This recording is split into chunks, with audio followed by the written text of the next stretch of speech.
नमस्कार, मैं हूं भारत रत्न और आप सभी का बहुत बहुत स्वागत है। हमारे साथ बातचीत करने के लिए हैं लक्ष्मीकांत वाजपेयी, राज्यसभा सांसद। सर, आपका बहुत बहुत स्वागत है। धन्यवाद भैया।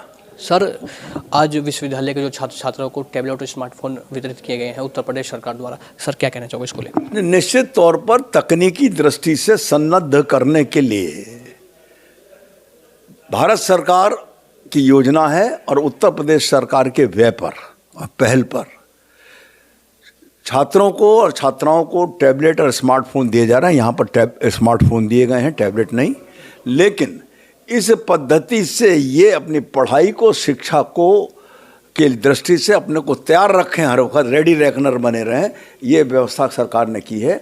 और इसमें से सरकार की अपेक्षा ये है कि भारत की भावी पीढ़ी भारत के भविष्य के निर्माण में अपना योगदान दे। सर, स्मार्टफोन को लेकर हम लगातार देखते हैं बच्चे मिसयूज ज़्यादा करते हैं, क्या अपील करना चाहोगे आप छात्र छात्राओं से? मैंने तो यही अपील है, मैंने कहा भी है कि जो आज तक मोबाइल पर आप काम कर रहे हैं वो अपने पुराने मोबाइल से करिएगा।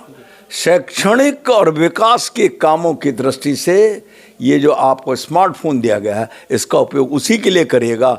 इसको रूटीन की चैट के लिए इस्तेमाल ना करेंगे तो अच्छा रहेगा, अन्यथा तो मर्जी उनकी है। लेकिन सरकार का भरोसा जब व्यक्त किया है तो सरकार के भरोसे पे खरा उतरें, ऐसा मेरा आग्रह है। आखिरी सवाल सर मेरा है कि विश्वविद्यालय लगातार नीति नियमों को छू रहा है, सर क्या कहना चाहोगे इसको लेकर?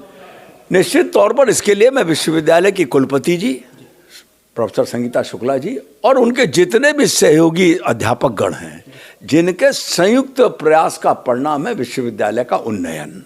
किसी अकेला चना भाड़ नहीं फोड़ सकता, लेकिन नेतृत्व ठीक होना चाहिए, नेतृत्व विजिलेंट होना चाहिए, नेतृत्व को विजन होना चाहिए। उस विजन के साथ आदरणीय कुलपति जी अपनी पूरी टीम को साथ लेकर काम कर रही हैं और विश्वविद्यालय नित्य नई ऊंचाइयों को छू रहा है। मेरी शुभकामना भी है, बधाई भी है। तिलक पत्रकारिता एवं जनसंचार विभाग में रेडियो भी आ चुका है, इसको लेकर सर आप क्या कहना चाहेंगे? नहीं, रेडियो आया, मैंने अभी खुद मैंने उसका उपयोग किया है, मेरा उन्होंने इंटरव्यू लिया है।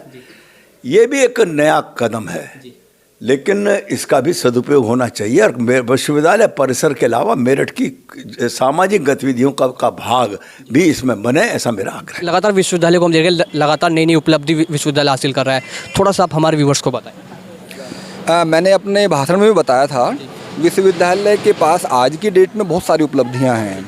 विश्वविद्यालय अपने प्रदेश के स्तर पर भी, देश के स्तर पर भी और वैश्विक स्तर पर भी विश्वविद्यालय को अनेकों उपलब्धियां प्राप्त हुई हैं। कुछ की चर्चा मैंने अपने भाषण में भी की थी। और हाल फिलहाल में अगर मैं बात करूं, अभी विश्वविद्यालय को एक इंडिया टुडे के सर्वे में विश्वविद्यालय पूरे प्रदेश में तीसरे नंबर पे है। और साथ साथ बौद्धिक संपदा के क्षेत्र में जो अभी इंडिया टुडे का सर्वे आया है उसमें विश्वविद्यालय को चौथा स्थान प्राप्त हुआ है पूरे देश में। और यहाँ ये भी एक नोट करने वाली बात है कि हमारे साथ चौथे स्थान पे अपने देश के अन्य 3 विश्वविद्यालय भी हैं और वो बड़े वेल नोन विश्वविद्यालय हैं, जिसमें JNU है, यूनिवर्सिटी ऑफ हैदराबाद भी है। तो हम आज ऐसे विश्वविद्यालयों के साथ खड़े हैं।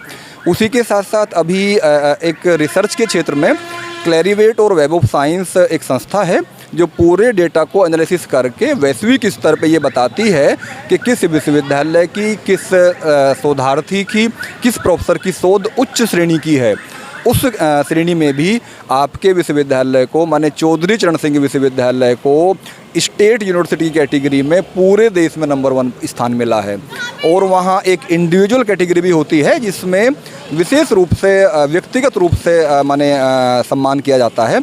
उस श्रेणी में भी चौधरी चरण सिंह विश्वविद्यालय की एक प्रोफेसर हैं, प्रोफेसर सरू कुमारी, उनको वोमेन इन रिसर्च में पूरे देश में नंबर 1 स्थान मिला है।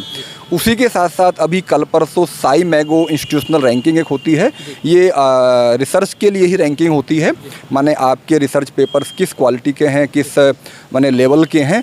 वहाँ भी चौधरी चरण सिंह विश्वविद्यालय 66वें स्थान पे है। और 66वें स्थान पे इस देश का कोई भी राज्य विश्वविद्यालय नहीं है, हम पहले हैं जिन्होंने यह स्थान प्राप्त किया।